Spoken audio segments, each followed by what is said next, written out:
But I think that pacing is something that Pokemonemaker has been trying to take advantage of throughout today. And we're going to see the Galarian Moltres lead into the Shadow Annihilate. This might look bad on paper, but it's actually quite good for the Annihilate because it is only taking neutral from those Sucker Punches. And because it's got 2 shields, it's not afraid of those flies coming through. We do see Pokemonemaker electing to keep charging up his energy before throwing a move. Fly gets shielded. What's going to happen next?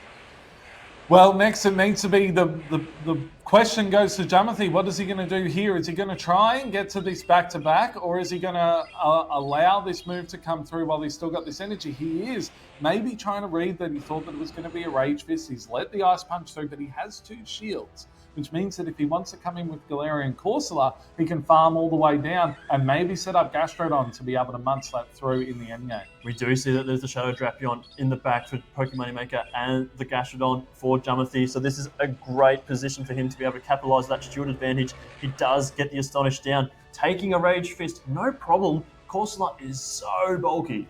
It's so bulky, and also Shadow Annihilate actually threw an Ice Punch first instead of a Rage Fist first, which we normally see. So it was only one time. It wasn't one stage attack buffed. And so we're going to see the Power Gem coming through here from Jumothy, which actually does a nice chunk of damage into that Shadow Drapion. And now it is all on the Gastrodon towards this endgame here, throwing the Water Pulse into the Galarian Corsola that has 2 shields to hide behind. I think Jumothy's in a great spot. Jumothy is in a great spot. He is going to mud slap this Corsola silly, and the Nightshade is going to come through, but he has those 2 shields. Like he mentioned, he's going to be able to elect to shield one of these charge moves, as he does. Now all he is doing is banking everything on this Gastrodon to get through the Corsola and then get through that Drapion. But there is energy on that Drapion in the back. There is energy on that Drapion in the back, and you do not want to be taking... Oh! Great catch here. Spectacular by catch. Jumothy. He does let this Nightshade come through. Pokemonemaker realizes that he's going to undercharge, so that he's now going to set up a position where the Drapion can get a little bit of energy advantage. However, is he able to Poison Sting down? He does get the Poison Sting down just in the nick of time. He has 2 moves. Is it going to be enough damage to KO this Gastrodon? Gastrodon elects to shield the first one. It is just an Aqua Tail.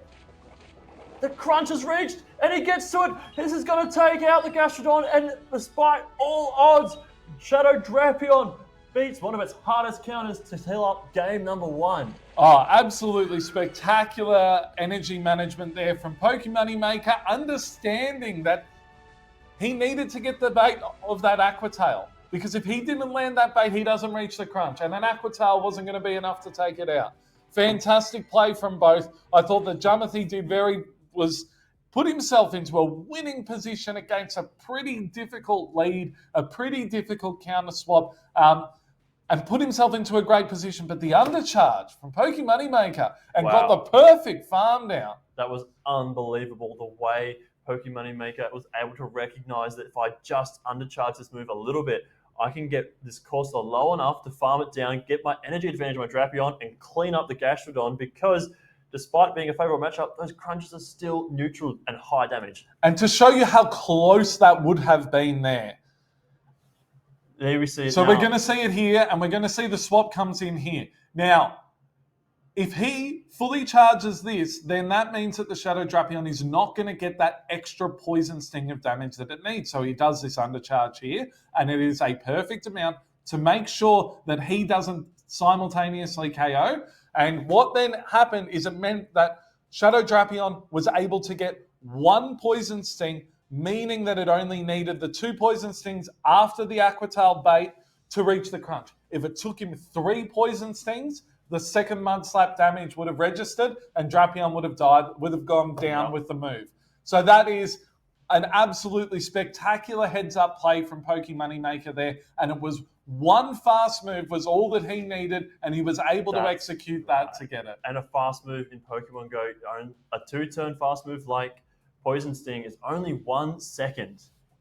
He won that game by a second's worth of decision making, and that is what really comes to the fore of these high-level battles here in the losers final of the Brisbane Regional Championships. As we get into game number 2, we see the Fearow into the Gastrodon. This is great for Pokemonemaker. And this is great for me too. This is what I wanted to see. Fearow into the Gastrodon. And if you have a look into the back line here, there is a Fortress and there is a Corsola. Fearow is strong into all 3 Pokemon. 2 Shield a Pokemonemaker and run through the team. Jumothy is about to learn what fear really means. It means a giant bird in the sky with drill pecks. As the Water Pulse comes through, Pokemonemaker is going to make a decision here whether he shields this first move. He is leaving it to the last second and he lets it go through, knowing he survived it, no problem, and probably doesn't expect to be triply strong against Jumothy's entire team.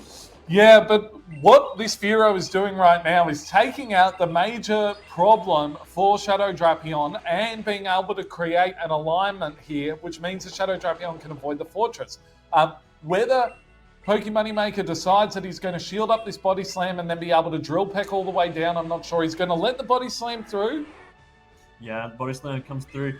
The Fearow is gone. Corsola comes in now just to soak up this energy, farm down the Gastrodon, saving the Drapion's health for later in the day. But unfortunately for Jumothy, his best response now is to come in with a Fortress that is dealing resisted fast move pressure. Yeah, because he was going to be so far behind on energy, didn't want to be putting himself into a position where he was going to have his Corsola taken out straight away. But now he's down 2 shields into this Galarian Corsola with this Fortress. Fortress doesn't really have anywhere to go, but what he does not know, Jumothy does not know, is that Corsola is also going to have nowhere to go in this backline. 2 shield Drapion is looking dangerous. Yeah, if Pokemonemaker can get rid of this Fortress, the Drapion is free to clean up this game. It is going to be a tough comeback here from Jumothy, but he's going to give it everything he's got. He's building up extra energy, throws the Rock Tomb. Was that on charge attack priority as well? Was very, very close. If it wasn't, he's going to be undercharging this Rock Tomb, but it's going to do enough to be able to take it out. And then we're going to see this Drapion coming on in, and he's instant swapped into the Corsola, and this is a dire situation. As a little Corsola that has a lot of bulk, you're pretty good into a lot of situations, but the situation you're not really all that good into is a 2 shield deficit with a fully healthy Shadow Drapion. We are really in the dire straits now. The Drapion is just going to absolutely make mincemeat of this Corsola and send it back to the Shadow Realm. It is gone out of there. This is going to be game number 2 to Pokemonemaker without much difficulty. In fact, not a shield spent. Not a shield spent. What an incredible lead. Fearow bringing the fear, setting up the game, and that is going to be a commanding 2-0 victory in this best of 5 for Pokemonemaker versus Jumothy. Pokemonemaker looking to make his way back onto another podium. That would be 3 podiums in 3 Oceania tournaments. Pokemonemaker might have to change his citizenship to Australian at this rate. He is tearing up the scene, and it is putting the pressure on our Australian battlers today. Jumothy on the back foot. He's just come off a tough winners final loss to Gorm 1001, and now he was 0-2 to Pokemonemaker. This is when you have to dig the heels in. You have to make those calls. You have to adjust your strategy and find a way through. Well, look, Jumothy really burst onto the scene last season and became a force very quickly, finishing in the top 2 or 3 positions on the Oceania leaderboard with 3 top cuts in a row at Oceania tournaments, regional tournaments, and then went to NAIC and was able to pick up championship points there before going to the World Championships. And so he has clearly done the work to be able to come back from that. And this is not the lead that he really wants to see, which is Galarian Moltres into Shadow Annihilate. This is a repeat lead from game number 1 here. When we saw earlier today that Annihilate does have the ability just to counter through this Galarian Moltres. And it looks like Pokemonemaker is happy to play the same way he played earlier. And we've got a double water backline here for Jumothy with the Gastrodon, which has been doing so well, and the Blastoise, and it catches the Ice Punch, saving some energy on the Galarian Moltres, which could be incredibly valuable in the back here. And the Gastrodon now onto the Galarian Corsola, but the Blastoise is in the back, and the Blastoise does resist the bait move from the Shadow Drapion. So this could be a much different endgame to what we've seen thus far. I really like that play from Jumothy to catch that energy, save some energy on his Moltres for later when shields are down. That's when it's most effective in my mind. So we now see that body slam coming through. This is not going to be enough to KO the Corsola. Corsola can hang on quite comfortably. It is on 100 energy. And I think he might just continue to farm down. Oh no, it was charge attack priority. In comes the Nightshade. Bye-bye Gastrodon. Now Jumothy has an opportunity to get a rollout down. And he comes in with the Blastoise.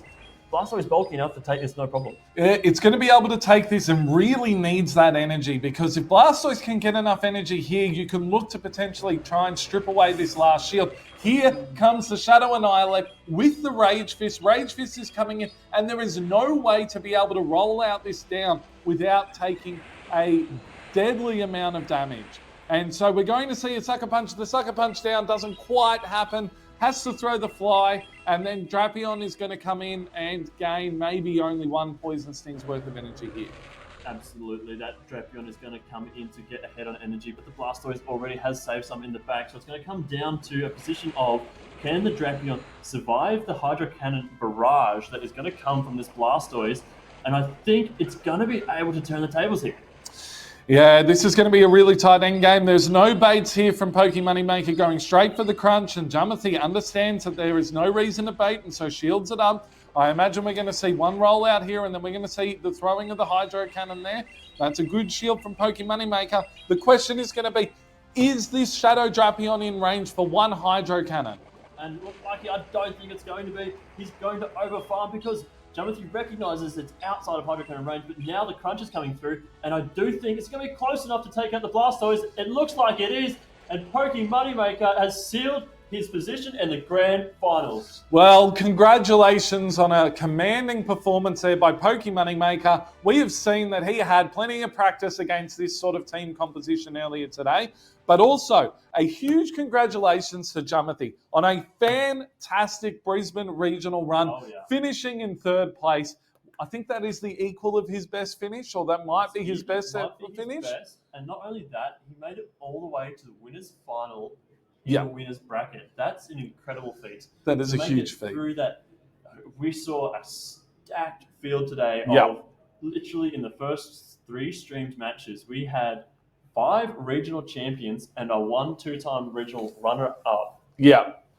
We might not have had the largest tournament in terms of numbers of attendees, but in terms of concentration of regional winners and qualifier winners, I've rarely seen something as stacked as this tournament was. And so congratulations on a fantastic run from Jumothy. He has not only taken third place and is going to get his medal today, he's also won a nice little bit of prize money. He's going to take home a couple of booster boxes and a whole lot of championship points in the realm of about 300 championship points, I believe. Yeah, that's right. And now we have the grand finals. It is Gorm 1001 versus Pokemonemaker, the Australian battler defending home turf against the Japanese. It's a tale we've seen repeatedly throughout the recent history of Pokemonemaker coming and trying to steal the thunder that's here in Brisbane today. Yep, he's coming for that crown, but Gorm 1001 is there. He's got 2 sets to defend himself. We're going to go to our last break before we send you back to PvP Steve.